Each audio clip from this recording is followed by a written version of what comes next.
कृष्णा, जय सिया राम, जय गौ माता, जय राधे श्याम। आज इस वीडियो में हम चर्चा कर रहे हैं दिवाली की पूजा के बारे में। ये आप सबको पता है कि सागर का मंथन हुआ तो उसमें से माँ भगवती लक्ष्मी निकली और लक्ष्मी ने भगवान नारायण के कंठ में माला डाली। वही दिवाली का यह समय था। बताते हैं कि मंथन अमावस्या के दिन चल रहा था तो सुबह भोर में गैया मैया निकली, गौ माता ने, और संध्या के समय में माँ लक्ष्मी निकली। इसलिए गौ माता लक्ष्मी मैया की बड़ी बहन है, अग्रजा जिसको माना जाता है। 2023 की दिवाली बड़ी सुखद है, बड़ा आनंद देने वाली है।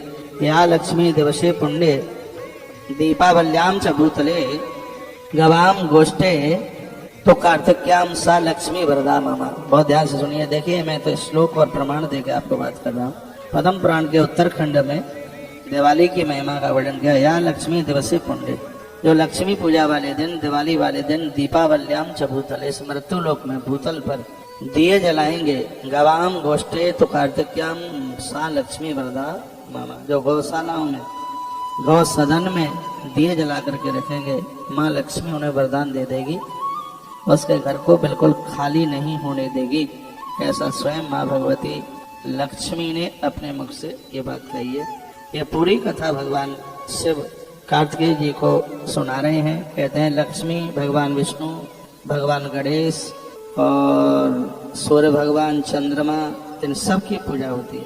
भोर में सुबह जल्दी जाकर के स्नान किया जाता है। दिन भर लोग व्रत करते हैं, रात्रि को पूजा करके फिर वह अपना व्रत खोलते हैं। हे कार्तिकेय, लक्ष्मी चाहने के लिए, धन चाहने के लिए, घर में समृद्धि चाहने के लिए इतनी जगह पर लोगों को दिया जला करके रखना चाहिए। तो स्वयं भगवान बता रहे हैं कि वह दिया जला जला करके कहाँ कहाँ रखें, तो उनको सुन लीजिए। वो कहते हैं कि लक्ष्मी पवित्र दिन में, दिवाली उनके लिए बड़ा दिव्य दिन माना गया है, क्योंकि इस दिन समुद्र में से माँ लक्ष्मी प्रकट हुई है। तो ये दिए पृथ्वी पर जलाइए, छतों पर जलाइए, गौशाला में जलाइए, और वर्णन किया गया है कि बगीचे में जलाइए, नदी के किनारे पर जलाइए, घर की प्रमुख देवली पर जलाइए, तुलसी के सन्मुख जलाइए। वर्णन किया है तुलसी के सन्मुख, इसको आप जरूर जलाइए। बरसब के पास में जलाइए। अश्वशाला यानी जहाँ घोड़े वगैरह बनते हैं वहाँ भी आप दीपदान करें। और रसोई में जरूर दिया जलाएं, जहाँ आप अपना धन रखते हैं वहाँ दिया जलाएं। शयन कक्ष की देहली पर जरूर दिया जला करके रखें। हस्तीशाला जहाँ हाथी बंधे हुए होते हैं वहाँ पर अवश्य में जरूर दिया जलाइएगा। और जहाँ आपकी मंत्रणा मीटिंग कोई हॉल है वहाँ जलाइए, सभा स्थल पर जलाइए। और जहाँ चार दीवारी घर की बाउंड्री हुई है वहाँ पर दिया जलाइए। आपके घर में कोई कुआं है या बोरिंग है, समरसेबल है, तो वहाँ दिया जला करके जरूर रखिएगा। छज्जे पर, उद्यान, बगीचे में आप जरूर दिया जला करके आप रखिएगा। तो यह दीपदान की बहुत बड़ी महिमा बताई गई है। भगवान श्री हरि को प्रसन्न करने के लिए, माँ लक्ष्मी को प्रसन्न करने के लिए दीपावली का दिन बहुत ज़्यादा अद्भुत है। दिवाली को अखंड जोत जलाएं, रात्रि भर जोत जलती रहे। लक्ष्मी नारायण भगवान के ऊपर बेलपत्र की तीनों पत्तियों पर चंदन, और आप चंदन के द्वारा उसमें बाजार में यदि आपको मिल जाए तो चंदन के साथ गोरोचन और मिला लीजिएगा। और फिर कदम के डंठल के द्वारा या बेल के डंठल के द्वारा तीनों पत्तियों पर आप श्री लिखिए। श्री लिख करके फिर माँ लक्ष्मी के नाम से, नारायण के नाम से ओम लक्ष्मी नारायणाभ्याम नमः ऐसा भी आप बोल सकते हैं। या लक्ष्मी मैया का मंत्र है ओम ऐं ह्रीं क्लीं श्रीं महालक्ष्मी नमः। इस मंत्र को बोल करके 108 बेलपत्रियां लक्ष्मी नारायण भगवान के ऊपर चढ़ाएं। आनंद हो जाएगा। पराजय वृद्धोत्तम स्तात प्रतिपद्यते रवो।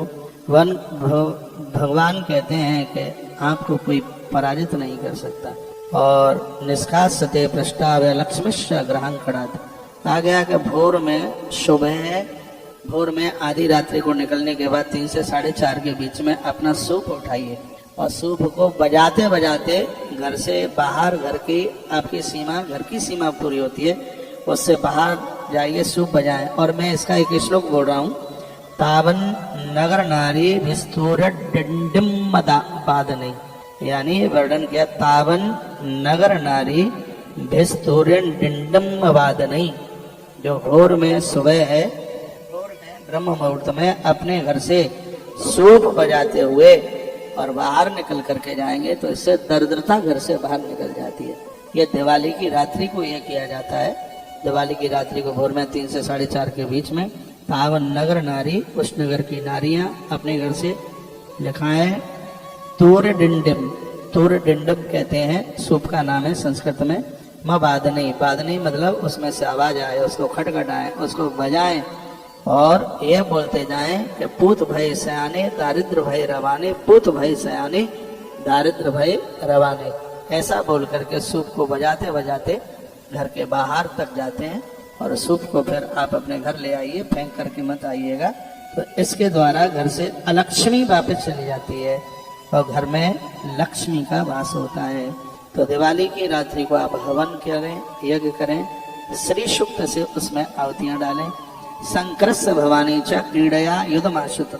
दिवाली की रात्रि को पति और पत्नी के बीच में कुछ क्रीड़ा की, कोई खेल खेलने की बात, कोई भी क्रीड़ा हो, कोई भी आप, कोई तो कहीं कोई चकना खेलते हैं, कोई गोटी खेलते हैं, कहीं कोई और कुछ, यानी कोई न कोई खेल खेलने की बात बताई गई है। आंख में चोली का खेल खेलने पति पत्नी के बीच में, ऐसा शंकर और भवानी दोनों वर्ण ने संकरस्य भवानी च क्रीड़या युत मास्तत हो। भगवान शंकर भवानी भी दिवाली की रात्रि के समय पर दोनों आपस में क्रीड़ा किए हैं, खेल खेले हैं। इससे घर में बड़ा आनंद होता है, मन को सुकून मिलता है। स्त्री पुरुष के बीच में जहाँ कोई खटास है वो समाप्त हो जाती है। और मैंने कितने विस्तार पूर्वक ये बात आपको बताई। एवं गते निशीयतु जने निर्धार्थ लोचने। जब दिवाली के बाद जब दूसरे दिन पड़वा लग रही है तो बहुत देर रात तक सोते मत रहिए, बहुत दिन तक सोते मत रहिए। जल्दी स्नान कीजिए, जल्दी नहाइए और आनंद हो जाएगा, बहुत बढ़िया हो जाएगा। और इसमें घृत के दिए जलाए जाते हैं। घृतम बहत यज्ञार्थे मम पापम प्रमोवते। ये घी संपूर्ण पापों को समाप्त कर देता है। तो दिवाली की रात्रि को, छोटी दिवाली को तेल, तिल के तेल और सरसों के तेल के दिए जलते हैं। 14 दिए जलने की बात है। और दिवाली के दिन आप 21 दिए जलाइए, 108 दिए जलाइए और वह घी के दिए हों। घृतम बहत यज्ञार्थे, यज्ञ घी के बिना पूरे नहीं होते। हम पापम प्रपोयति। जब दिए जलाते हैं तब ये कहा जाता है प्रभु आप हमारे अपराधों को समाप्त कर दीजिए, आप हमारे अपराधों को खत्म कर दीजिए। और जैसे दिए प्रकाश दे रहे हैं वैसे ही आप हमारे अज्ञान का हरण करते हुए हमारी बुद्धि में आप प्रकाश दें, आप हमें ज्ञान दें, आप हमारे घर की घोर गरीबी का नाश कर दें। ऐसा कह करके भगवान को प्रार्थना की जाती है। दिवाली का उत्सव हमारे और आपके लिए बहुत ज़्यादा ही बढ़िया है। वर्ष में 4 उत्सव प्रमुख मनाए जाते हैं। एक है रक्षाबंधन, दूसरा है विजयादशमी, तीसरा है दिवाली और चौथा है उसका नाम है होली। ये 4 उत्सव हमें चारों वर्ण के लोगों को आपस में जोड़ते हैं। ऐसा बताते हैं कि जो रक्षाबंधन का त्यौहार है वो ब्राह्मणों का है, विजयादशमी है वो क्षत्रियों का है, दिवाली है वो वैश्यों की है और होली है वो कनिष्ठ वर्ण की है। लेकिन हम बड़े बड़भागी हैं कि चारों वर्ण के लोग चारों त्योहारों को अपना ही समझ करके मानते हैं। तो बहुत आनंद की बात है। 2023 को ये दिवाली आई है। अगले वीडियो में मैं उसका मुहूर्त वगैरह भी बता दूंगा।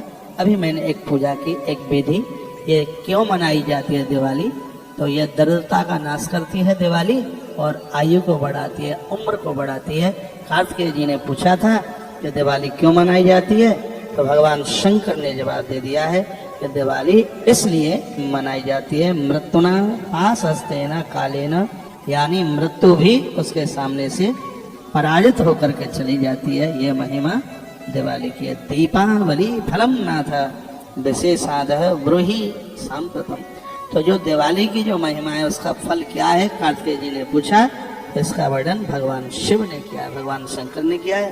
और जो बात भगवान शंकर के द्वारा कही गई है वो तो बड़ी अद्भुत है। ऐसा कहा गया गंगा दीपावल्याम चतुर्दशी। गंगा लिखा है तैल लक्ष्मी जले गंगा। दिवाली के दिनों में जल में गंगा आके बैठ जाती है, घी और तेल में स्वयं माँ भगवती लक्ष्मी आकर के बैठती है। तो इन दियों को जलाने का बहुत बड़ा महत्व है। फिर कहूँगा नरकाय पदार्थव्यो दीपम सप्तुंज देवता।